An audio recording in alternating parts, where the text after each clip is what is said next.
National. चलिए bulletin की शुरुआत करेंगे उत्तराखंड की कुछ खास बड़ी खबरों के साथ।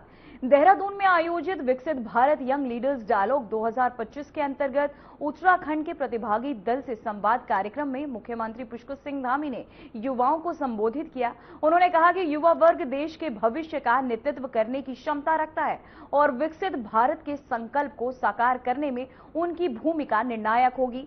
सीएम ने युवाओं से नवाचार, स्टार्टअप, नेतृत्व और सामाजिक जिम्मेदारी के क्षेत्रों में आगे आने का आह्वान किया। उन्होंने कहा कि सरकार युवाओं की प्रतिभा को निखारने और उन्हें बेहतर अवसर प्रदान करने के लिए लगातार काम कर रही है। ये संवाद कार्यक्रम युवाओं को राष्ट्र निर्माण से जोड़ने की दिशा में एक महत्वपूर्ण पहल है। लोग बहुत सौभाग्यशाली हैं कि इतने बड़े, मतलब हमारा राज्य भूभाग में बहुत बड़ा है और कई लाखों जो स्टूडेंट्स हैं, यंग लीडर्स में से जिनमें से आपका चयन हुआ है, कई लाखों लोगों में से हुआ है। तो आप लोग सौभाग्यशाली हैं कि आप लोगों को यहां प्रतिभाग करने का मौका मिल रहा है। ये केवल एक प्रतिभाग करने का मौका ही नहीं है, ये आपके लिए एक बहुत बड़ा अवसर है। आपको अपने आप को, अपने प्रदर्शन करने को, स्वयं को निखारने का, अपने व्यक्तित्व का विकास करने का और अपने अंदर एक आत्मविश्वास, सेल्फ कॉन्फिडेंस आपके अंदर डेवलप हो और एक एक्सपोजर जो आपको वहां मिलने वाला है। और सबसे बड़ी बात है कि पूरे देश भर के लोगों से मिलने का भी अवसर आपको मिलने वाला है। वहां आपको बहुत कुछ सीखने को मिलेगा। इसलिए मेरी ओर से आप लोगों को बहुत शुभकामनाएं हैं और आप सभी लोग आने वाले समय में जो हमारे प्रधानमंत्री जी ने विकसित भारत का संकल्प लिया है, तो उस विकसित भारत को बनाने की नींव अगर कोई है तो हमारे यंग लीडर्स हैं, जिनको अब आने वाले समय में विभिन्न विभिन्न क्षेत्रों में काम करना है, अनेक अनेक कामों को पूरा करना है, अनेक कामों को आगे बढ़ाना है, अनेक नवाचारों को शुरू करना है। उसकी एक महत्वपूर्ण कड़ी आप सब लोग हैं।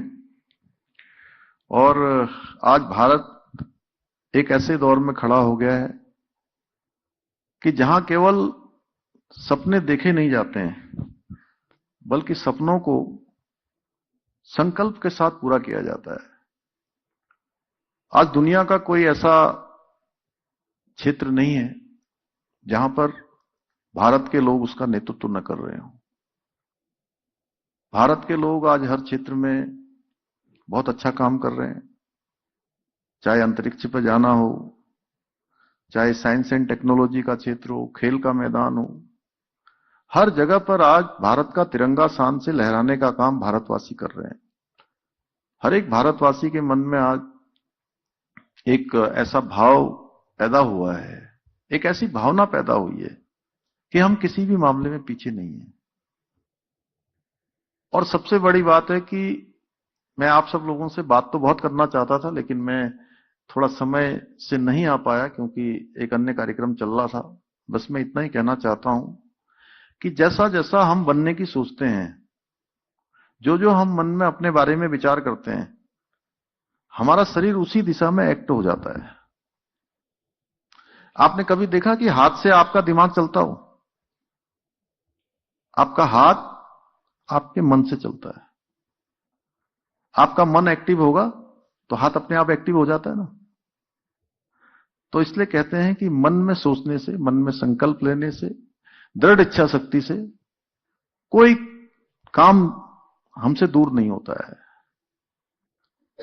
कोई मंजिल हमसे दूर नहीं होती है, कोई लक्ष्य हमसे दूर नहीं होता है। इसीलिए कहा गया है कि मन के जीते जीत है, मन के हारे हार। और कौन कहता है कि आसमान में छेद नहीं हो सकता? कहते हैं एक पत्थर तो तबियत से उछालो यारो। तो इसलिए मन में उत्साह लेकर, उमंग लेकर, ऊर्जा भरकर आपको भी ये सोचना है कि हमको यहां बेस्ट परफॉर्मेंस करना है। और यही नहीं, ये आपकी शुरुआत हो गई है। यहां से आगे आपकी एक कड़ी शुरू हो गई है, एक जो सीढ़ी होती है, श्रेणी शुरू हो गई है, वो लगातार आगे बढ़ती रहेगी। और दुनिया के अंदर जितने भी लोगों ने साधारण से असाधारण की यात्रा करी है, यानी कि जो साधारण स्थितियों में पैदा हुए हैं और उन्होंने जो असाधारण काम किए हैं, यानी कि धरती पर पैदा होकर आसमान छूने का काम किया है, वो सब के सब बहुत सामान्य स्थितियों और परिस्थितियों में पैदा हुए हैं, बहुत गरीबी में पैदा हुए हैं, अभाव में उनका जीवन शुरू हुआ है। लेकिन उन्होंने अपनी इच्छा शक्ति के बल पर, परिश्रम से, मेहनत से, कौशल से आसमान को छूने का काम किया है। अगर मैं बात करूं हमारे देश के पूर्व राष्ट्रपति प्रोफेसर एपीजे अब्दुल कलाम का, आप सब लोगों ने सुना है ना चचा कलाम का नाम। उनको दूसरा नाम क्या कहते थे उनको? और मिसाइल मैन भी कहते थे, और भी तो कुछ कहते थे। तो ऐसे बहुत सारे उनको उपाधियां दी गई, और वो कितने सामान्य परिवार में पैदा हुए। उनके पिता एक मछुआरे थे, और मछुआरे के घर में पैदा होकर उन्होंने देश के राष्ट्रपति भवन तक का सफर तय किया। आप खुद सोचिए कि एक मछुआरे के घर में पैदा होने वाले बेटे को, बेटी को कितनी परेशानियों का सामना करना पड़ता होगा। उनको बैठने के लिए चटाई भी नहीं मिलती थी। उन्होंने अपनी किताबों में लिखा है, आप उनके बारे में पढ़ेंगे तो आपको समझ में आएगा कि अनेक अभाव होते हुए भी उन्होंने इच्छा शक्ति के साथ काम किया, परिश्रम किया, लगन से लगे रहे, मेहनत करते रहे, और उन्होंने भारत के राष्ट्रपति, भारत के वैज्ञानिक, इस रूप में पूरे देश को एक नई दिशा देने का काम किया। इसीलिए हम उनको याद करते हैं। तो वहीं उत्तराखंड के मुख्यमंत्री पुष्कर सिंह धामी ने अंकिता भंडारी हत्याकांड को लेकर दिल्ली हाईकोर्ट में उस निर्देश पर प्रतिक्रिया दी जिसमें कांग्रेस और आम आदमी पार्टी को मामले से जोड़ने वाली पोस्ट हटाने को कहा गया। सीएम धामी ने स्पष्ट किया कि कानून कार्यवाही अपने स्तर पर जारी रहेगी। वहीं मुख्यमंत्री ने कहा कि दिल्ली हाईकोर्ट का निर्णय आ चुका है और अन्य आवश्यक कानूनी पहलुओं पर सरकार द्वारा विमर्श किया जा रहा है।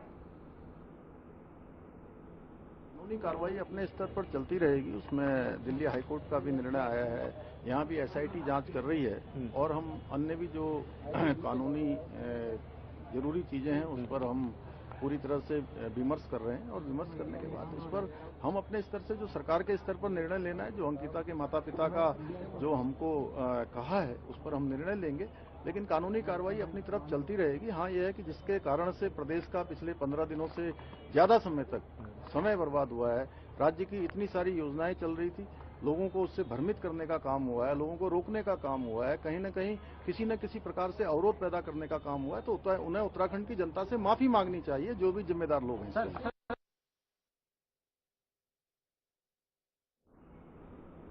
तो वहीं मुख्यमंत्री पुष्कर सिंह धामी ने देहरादून में विकास कार्यों और जनकल्याणकारी योजनाओं को गति देने के उद्देश्य से मंथन सभागार में आयोजित समीक्षा बैठक में हिस्सा लिया। बैठक में कई विभागों द्वारा संचालित विकास परियोजनाओं की प्रगति की विस्तार से समीक्षा की गई।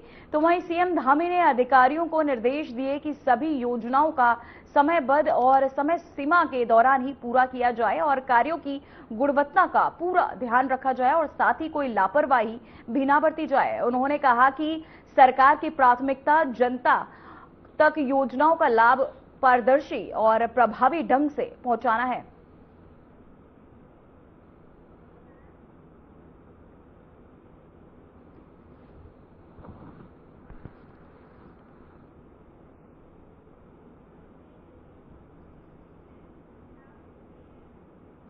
तो वहीं देहरादून से खबर सामने आ रही है, जो आर्किटेक्चरल एक्सपो का आयोजन 9 से 11 जनवरी तक चलेगा। आयोजन रेंजर्स कॉलेज ग्राउंड में होगा।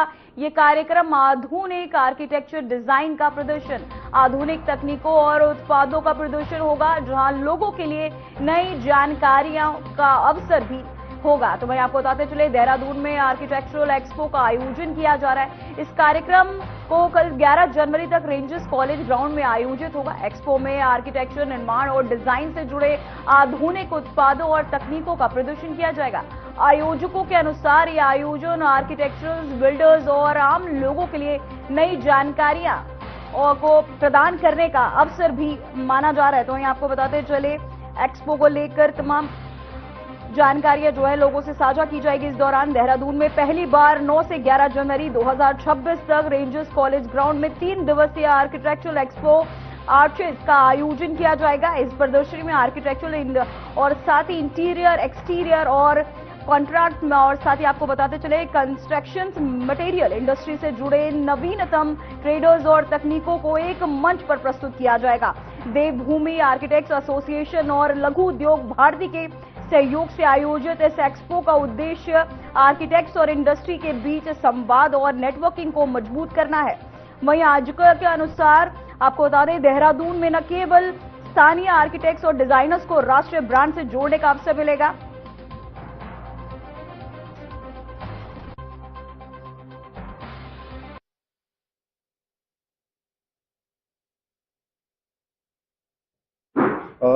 जब से हमारा स्टेट बना है, हम लोग बहुत छोटे डेंसिटी की पॉपुलेशन थी हमारी स्टेट की। हम लोग अभी ग्रोइंग स्टेज में है।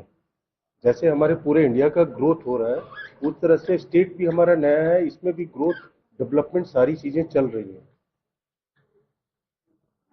इन सब चीजों के लिए आपने जो कहा कि इसमें बिजनेस ओनर के लिए है या स्टेट के लिए भी कुछ है, ये आपका एक क्वेश्चन था। इस पे मेरा ये कहना होगा कि जैसे ही स्टेट बना, हम लोग सब कुछ डेवलपमेंट के लिए बढ़ते गए, लेकिन वो डेवलपमेंट ऑर्गेनाइज नहीं चल रहा था। हमारी एसोसिएशन ने ये सोचा है कि जब से हमारी एसोसिएशन बनी है कि हम इस टाइप के इवेंट कराते हैं।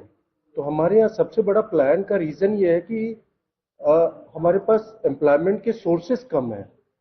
आप ये देखिए कि दिल्ली प्रगति मैदान में भी अगर कोई एग्जीबिशंस होते हैं तो वहां से कोई प्रोडक्ट ऐसा रहता है जो हमें अवेयर भी करता है और हमारे बजट में होता है, तो हम स्वरोजगार भी शुरू कर सकते हैं।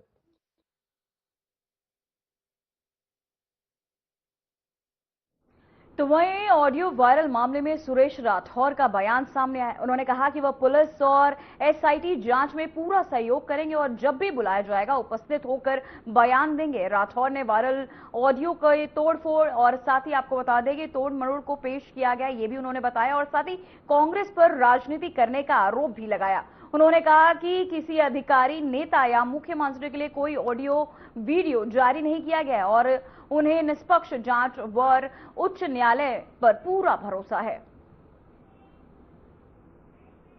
तो वहीं आपको बताते चले ऑडियो मामले में सुरेश राठौर का ये बयान सामने आया, जहां एसआईटी जांच में सहयोग का आश्वासन दिया गया, जिसे लेकर आपको बताते चले उन्होंने ये भी कहा कि तोड़ मरोड़ कर ये ऑडियो पेश किया गया। सुरेश राठौर का ये बयान सामने आया जहां मुद्दे पर राजनीति करने का आरोप भी लगा है। साथ ही बुलेटिन में इस वक्त समय हो चुका है एक छोटे से ब्रेक का। बने रहिए आरएनटीवी नेशनल के साथ।